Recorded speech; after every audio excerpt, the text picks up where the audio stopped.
Bonjour à tous et à toutes, je vous reviens rapidement pour vous introduire un nouveau vlog puisqu'avec ma copine Imen de la chaîne Face Inward, on a décidé de se relancer en fait dans un double challenge, à savoir qu'on va donc commencer cette fois-ci par un week-end à 1000 et derrière enchaîner sur un 7 jours 7 livres. On avait déjà fait ça mais du coup dans la version inverse l'année dernière, à la même période pour Halloween aussi. Donc voilà, on espère toutes les deux que ça va nous permettre d'avancer notamment dans nos piles à lire du Pumpkin Autumn Challenge. Donc avec des lectures très automnales, des ambiances un peu creepy, spooky, des histoires un peu d'horreur ou un peu fantastiques ou des thrillers, enfin voilà, tout ce genre de choses. En l'occurrence j'ai pas mal de choses qui me font envie dans ma pile à lire, donc on verra vers quoi je me dirige. J'espère juste ne pas avoir le même souci que l'année dernière, puisque l'année dernière ma carte SD avait planté et du coup j'avais perdu absolument tous mes fichiers du vlog, c'est pour ça que le vlog n'est jamais sorti. Donc voilà.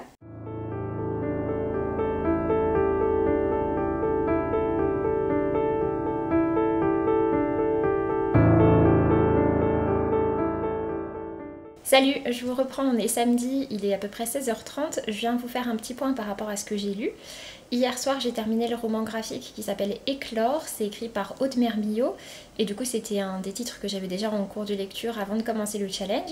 C'est un roman graphique qui fait à peu près 250 pages, quelque chose comme ça, donc qui est assez long et c'est un titre qui parle d'une et de plusieurs, mais particulièrement d'une agression sexuelle qu'Aude Mermillot a subie alors qu'elle avait seulement 14 ans et qui parle ensuite de sa réappropriation de son corps, de sa sexualité, de sa sensualité, de ses fantasmes, etc. C'était vraiment intéressant. Par contre, c'est vrai que les, on va dire, 60-70 premières pages parlent vraiment d'elle adolescente et qu'ensuite on part sur quelque chose qui est vraiment de l'ordre de sa sexualité qui peut être parfois assez débridé et du coup voilà, c'est assez particulier. Si c'est des choses que vous aimez pas lire, bah, c'est pas forcément la peine d'aller vous pencher dessus. Pour ma part, j'aime beaucoup le trait de dessin d'Aude Mermillot, j'aime aussi beaucoup la manière dont elle raconte, donc du coup ça m'a plu, même si c'est pas le titre que j'ai préféré d'elle. J'avais beaucoup aimé Il fallait que je vous le dise, qui parle de l'avortement, et j'avais également beaucoup aimé son travail sur l'adaptation en roman graphique du Cœur des femmes par Martin Winkler. Donc voilà, c'était très chouette. Pour continuer sur les lectures qui ne sont pas des lectures d'Halloween, mais qui comptent quand même pour ce week-end à 1000, j'ai commencé ce matin Nos vies en l'air de Manon Fargeton. Il y a une adaptation qui va sortir ou qui vient de sortir, je ne sais pas exactement, sur France.tv et que je serais curieuse de voir. J'aime beaucoup les romans de Manon Fargeton, je l'aime particulièrement pour ses romans de fantasy plutôt grand adolescent et adulte, mais elle a également fait des romans contemporains et des romans dans pas mal de genres différents et pas mal de tranches d'âge aussi différentes. Et donc Nos vies en l'air, c'est un de ses romans contemporains qui est assez court, qui fait un petit 200 pages, quelque chose comme ça, et du coup qui donc va sortir en adaptation et qui en même temps sort en version audio.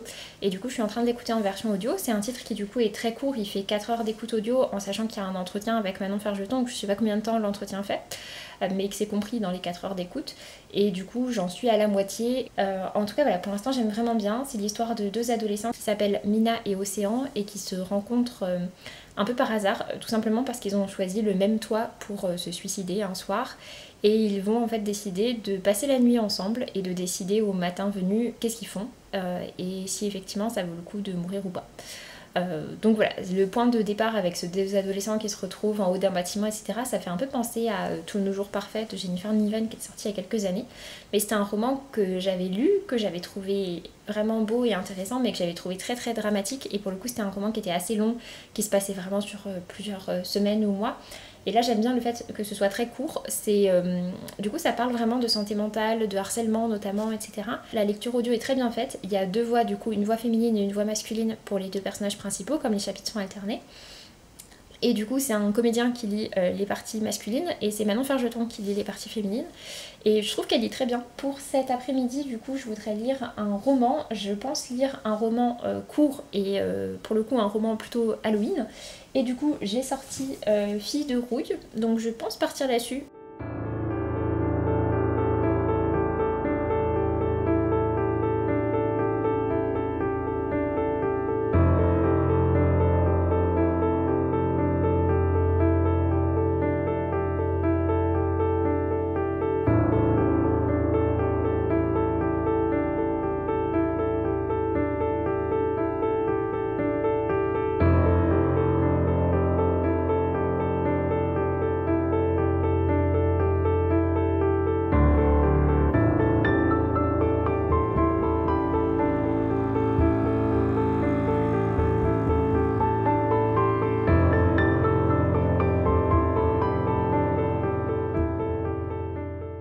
Salut, je vous reprends plus tard, il est à peu près 23h pour vous faire un petit point. Du coup, effectivement, tout à l'heure, j'ai commencé Fille de rouille par Gwendoline Kist.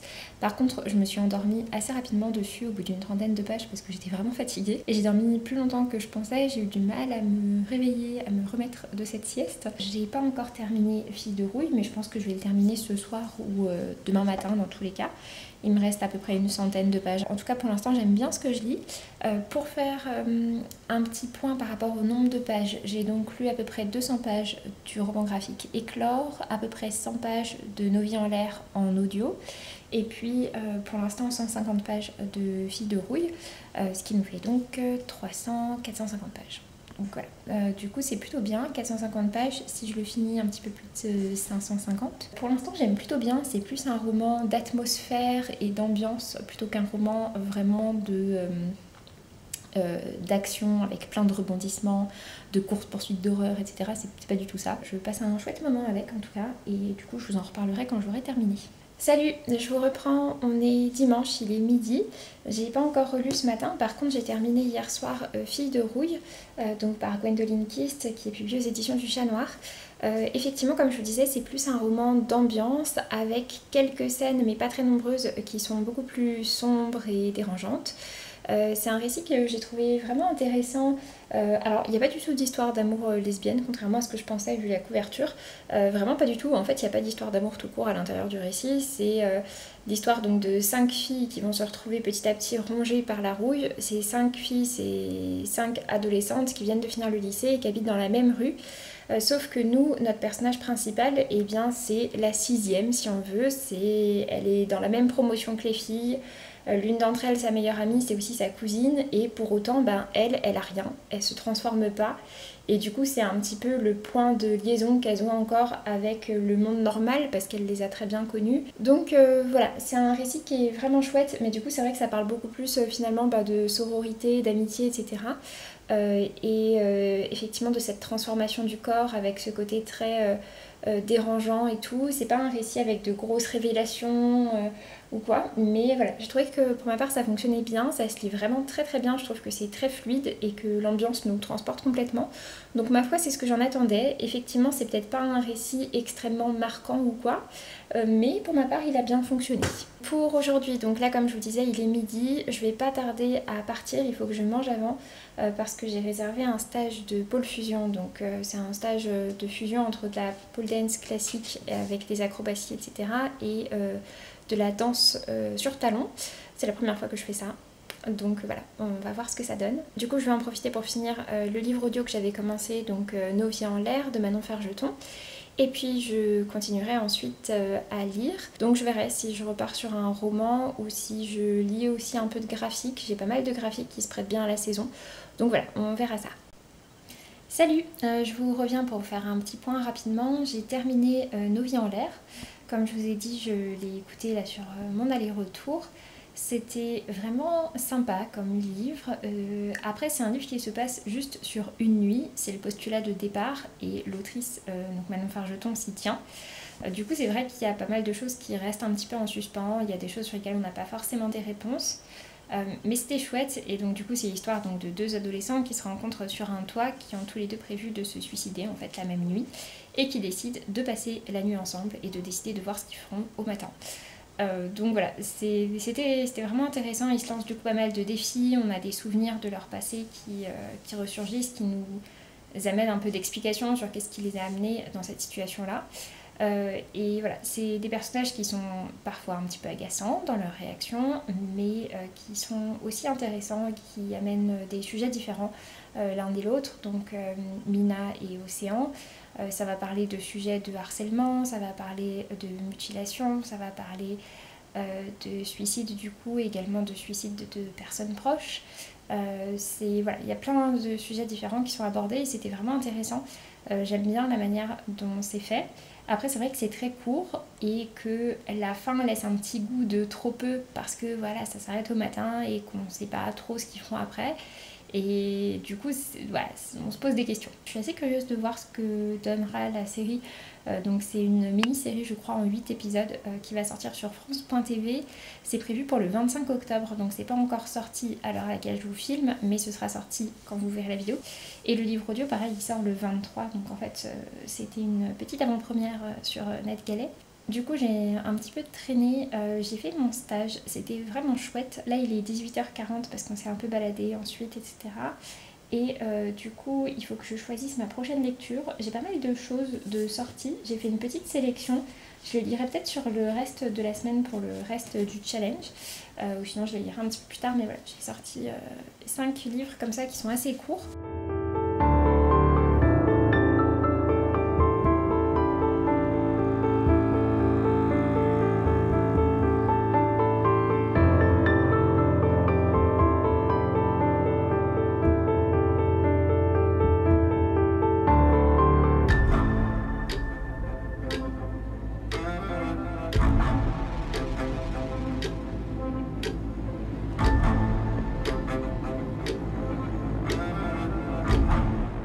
Je vous reprends seulement 1 heure plus tard, mais je pensais pas lire aussi vite ce récit, puisque du coup ça y est, j'ai lu Loin de lui le soleil, donc de Vincent Tassi. J'ai mis à peu près 1 heure à le lire. Ça fait 180 pages, mais c'est vrai que la mise en page est très aérée, il y a pas mal de pages qui sont pas très remplies, etc. C'est une sorte de préquel à Apostasie, dans lequel on découvre l'histoire de Aphélion et Alvaron, qui sont donc 2 personnages principaux de l'autre roman de Vincent Tassi. Celui-ci est sorti à peu près en 2019. Je l'avais acheté moi pour ma part au salon de la presse et du livre jeunesse, donc au SLPJ de Montreuil de 2019. Donc ça remonte un petit peu, ça faisait quand même 5 ans qu'il était dans ma pile à lire pour une lecture qui a duré 1 heure. Bon, j'aime beaucoup l'écriture de Vincent Tassi, il a une écriture qui est très travaillée et très jolie. On est sur des textes qui sont assez sombres, avec un côté un peu gothique, c'est plutôt à destination adulte, mais j'ai le souvenir que Apostasie était plus gore et plus... Enfin, c'est peut-être pas gore le terme, plus sombre en tout cas, ouais, s'il y avait quand même des aspects gore, que ne l'était celui-ci, qui finalement est peut-être un petit peu plus soft. C'est des récits qui parlent de vampires, mais c'est vraiment du vampire très retravaillé, et en l'occurrence en plus, Loin de lui le soleil, enfin la notion de vampire est vraiment très légère dedans. Sinon on est plus sur de la fantaisie assez sombre, on va dire. J'ai bien apprécié, mais j'ai peur que ce soit pas forcément une lecture très marquante. Ça se lit rapidement. Après c'est vrai qu'Apostasie je l'ai lu il y a des années et des années. Je l'avais lu vraiment juste à sa sortie, je pense que c'était en 2016, quelque chose comme ça. Donc c'est vrai que je l'ai plus forcément énormément en tête, mais le fait de lire celui-ci m'a ramené quand même certains souvenirs. J'en suis donc à peu près à 850 pages, il me reste 150 pages à lire, il est un peu moins de 20 heures. Je me fais pas trop de soucis pour le fait de le valider, je sais pas encore ce que je lirai ensuite, mais a priori ça le fera.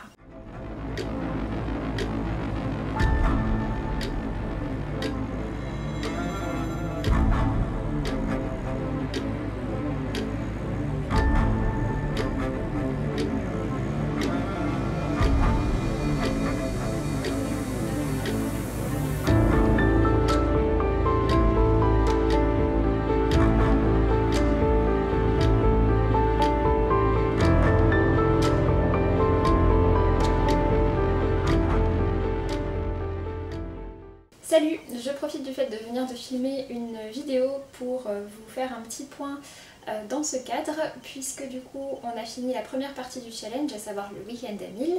Et donc pour ma part c'est un week-end à 1000 que j'ai validé. Je vous ai fait des petits points un petit peu tout au long du week-end, mais pour revenir rapidement sur ce que j'ai lu, j'ai donc terminé le roman graphique Éclore par Aude Mermillot, dans lequel il me restait à peu près 200 pages. Ensuite j'ai lu Fille de rouille par Gwendoline Kist. J'ai également lu la version audio de Nos vies en l'air par Manon Fargeton. Ensuite, j'ai lu Loin de lui le soleil par Vincent Tassi. Et pour terminer, j'ai donc lu le tome 13 de l'Atelier des sorciers, donc par Kamome Shirahama. C'est un tome 13 que j'ai trouvé vraiment chouette, dans lequel on va vraiment parler de la magie interdite et questionner justement cette magie interdite. C'est un récit qui de nouveau nous amène à enrichir l'univers de ce manga, qui est donc un univers de fantasy avec de la magie. Et j'ai vraiment trouvé ça très chouette, j'aime beaucoup tous les personnages qui sont proposés.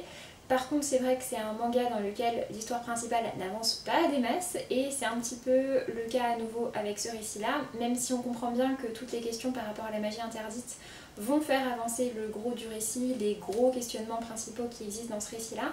Mais il n'empêche que voilà, on n'a pas forcément l'impression que le récit fasse un grand pas à nouveau avec ce tome-ci. C'est une série de mangas pour laquelle l'édition française a rattrapé les éditions japonaises, donc en fait on doit attendre à chaque fois un an.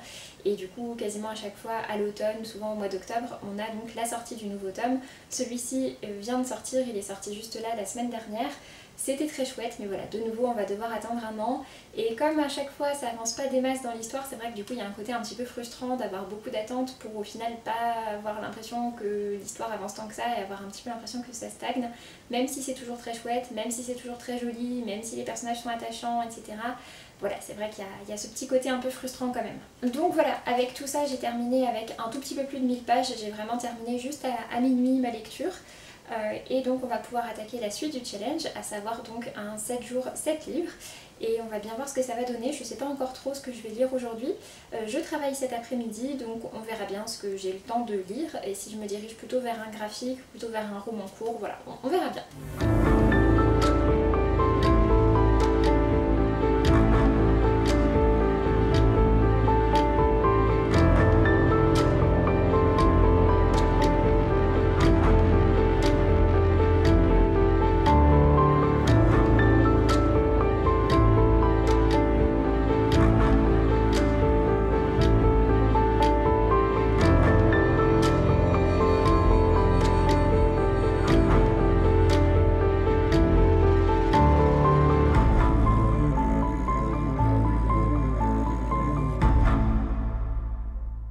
Salut, je vous reviens pour vous faire un petit point rapidement. On est mardi, il est à peu près 20 h.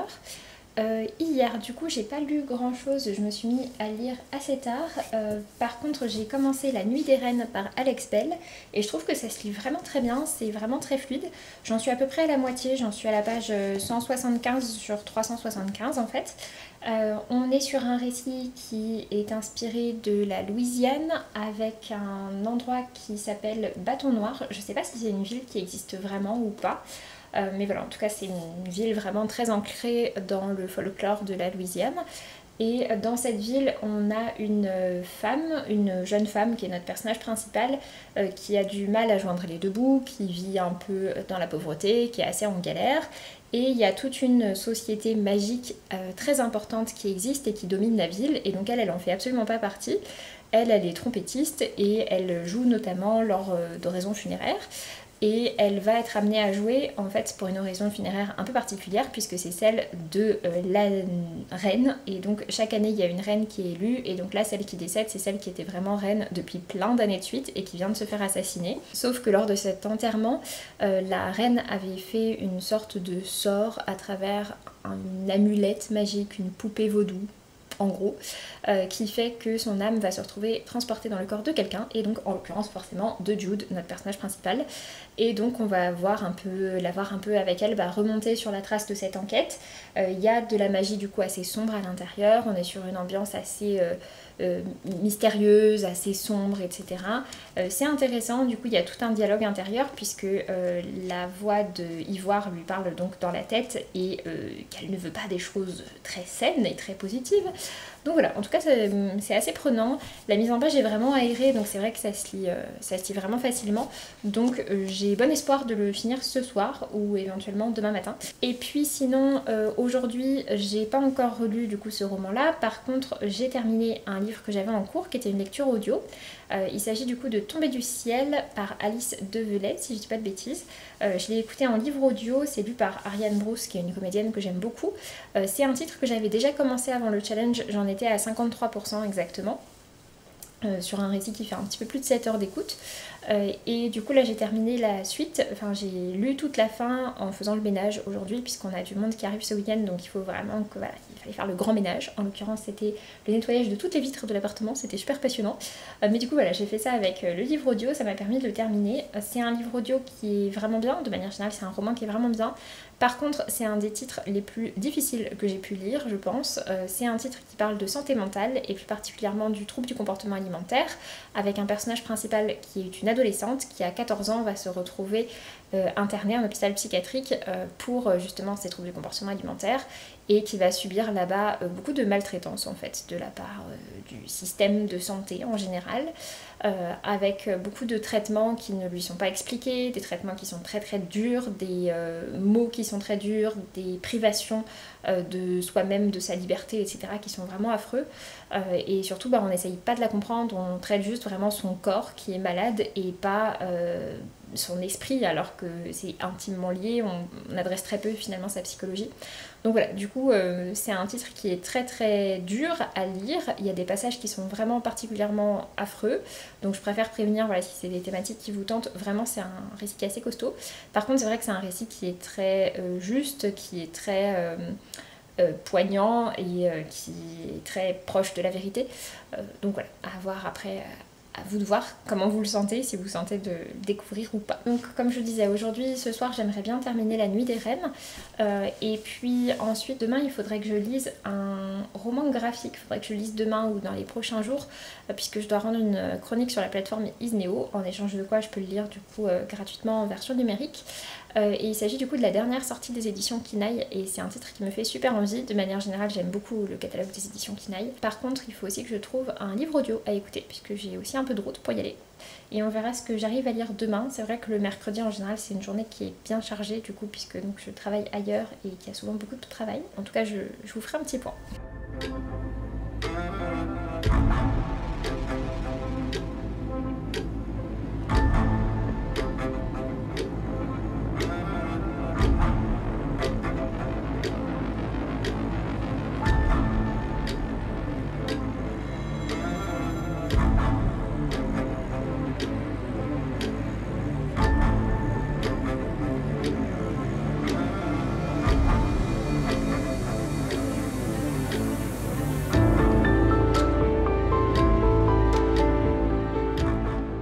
Salut! Le challenge est fini depuis un petit moment déjà, il était grand temps que je vienne enfin pour conclure ce vlog et vous faire un petit point du coup sur la deuxième partie du challenge. Du coup pour commencer, première bonne nouvelle, j'ai pu arriver à la fin de ce challenge sans avoir de bug au niveau de ma caméra et de ma carte SD, contrairement à l'année dernière.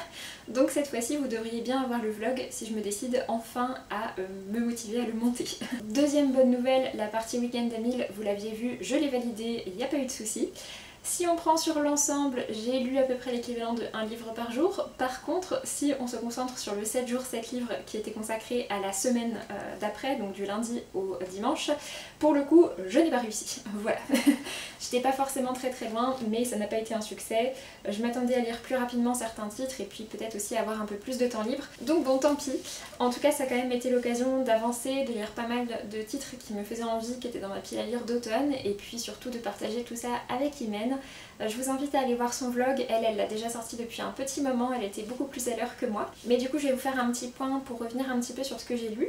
Tout d'abord j'ai terminé le livre audio Tombé du ciel par Alice Develay, c'est un titre que j'avais déjà commencé, j'en ai écouté à peu près la moitié et donc c'est un titre qui parle de troubles du comportement alimentaire et d'un internement en clinique psychiatrique. Mais on va vraiment voir finalement la maltraitance qu'elle va subir puisqu'il n'y a pas d'autre mot. C'est un titre du coup qui est particulièrement dur, particulièrement lourd et je pense que c'est le titre le plus lourd que j'ai pu lire sur ce sujet.